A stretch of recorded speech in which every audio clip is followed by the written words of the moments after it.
Apostle Moses Thatcher addressed the assemblage, his remarks being substantially as follows.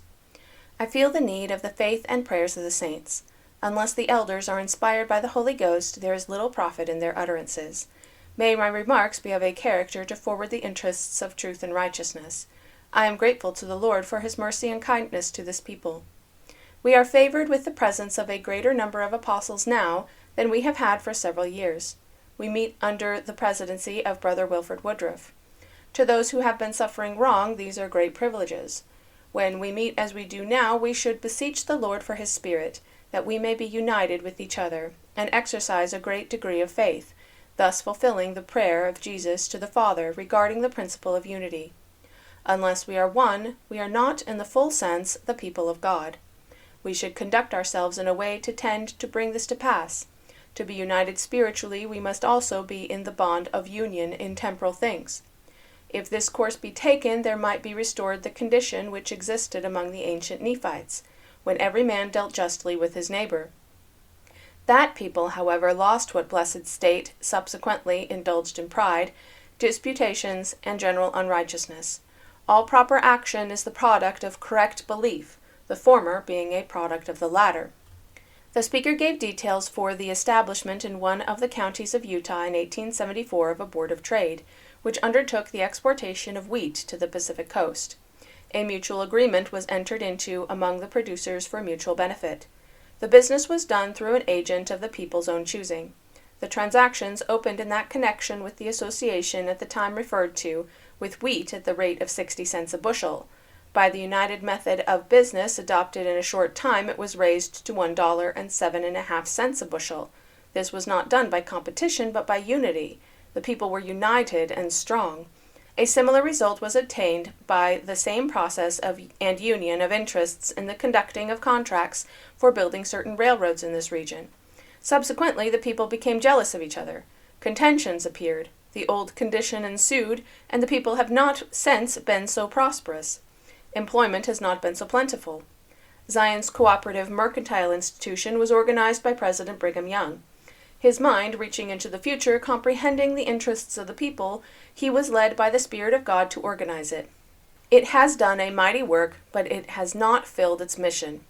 It is paying perhaps today $250,000 per annum for labor, and we have a shoe factory here that is worthy of any community. They have established a tannery which gives employment to many men, and they are gradually advancing themselves in the establishment of home industries, which bid fair to make Zion's Cooperative Mercantile Institution what we have long hoped and prayed it might become. But if we seek to undermine its influence, if we seek to show in the midst of the people that God did not inspire President Young in its establishment, or if he did, that those who have conducted it have departed from the spirit in which it was organized, then its mission will never be successful. But if we shall build safely and energetically upon the broad and deep foundation which the Lord has given us in his revelations, we shall succeed in these things. The busy hum of machinery shall make music throughout the fair vales of Utah, and we shall have our home industries that will teach our youth how to become interested, how to become industrious, how to become self-supporting, and how to become united in things both spiritual and temporal. Recent efforts have been made to unite the wealth of this territory, and we have succeeded to some extent. It was not the fruits of the labor of any one man or any score of men, but it was the result of the Spirit of God acting upon the hearts of those who had influence in financial circles. The object of that combination was not to form a monopoly in the midst of the people. Those who have interested themselves in the movement have never dreamed that it should become a monopoly and a means of oppression to the people. But the object was that, through this union, the several banks throughout the territory would be enabled to loan their money more closely, and with greater advantage to the people. The cheaper you can make money to a community, the quicker you will give the means of enhancing and fostering those things which we so much desire to see established. When money becomes cheap, the avenues of trade are open, and we had today perhaps $5 million unnecessarily invested in commercial circles, and that amount of means could be employed in building up and furthering home industries. How much happier we would become. I thank the Lord for the woolen mills in Provo, and I trust that the mills which have been recently erected in Salt Lake City may prove a success. I heard it said the other day that a gentleman who came from Boston, representing 6 different woolen mills, went to examine the products of the Provo mill, and after inspecting the texture of the homemade goods and on learning the price, he declared that he could do no business in Utah and therefore gave an order for 1,000 pairs of blankets to be manufactured and shipped to Boston. When we can get on this basis and begin to export from Utah instead of importing everything, we shall become independent. What makes England, that little island, so powerful at the present time is her manufacturing interests, swaying the commerce of almost all the Christian world, and a greater portion of the heathen world also. We shall not become a strong, united, and influential people until the best ability, prompted by the Spirit of God, shall come together of one heart and one mind, and unite us in these things, build up Zion, and make the people happy, industrious, and prosperous in all they undertake to do.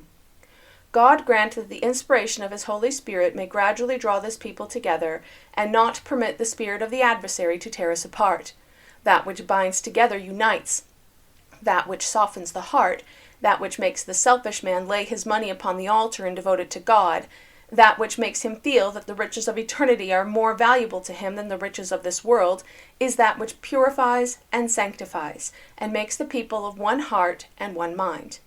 That which tends to divide them and array them one against the other in spiritual and temporal things comes from beneath and is not of God.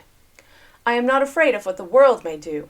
We may be opposed from the outside, but the harder they press us, the more cohesive shall we become.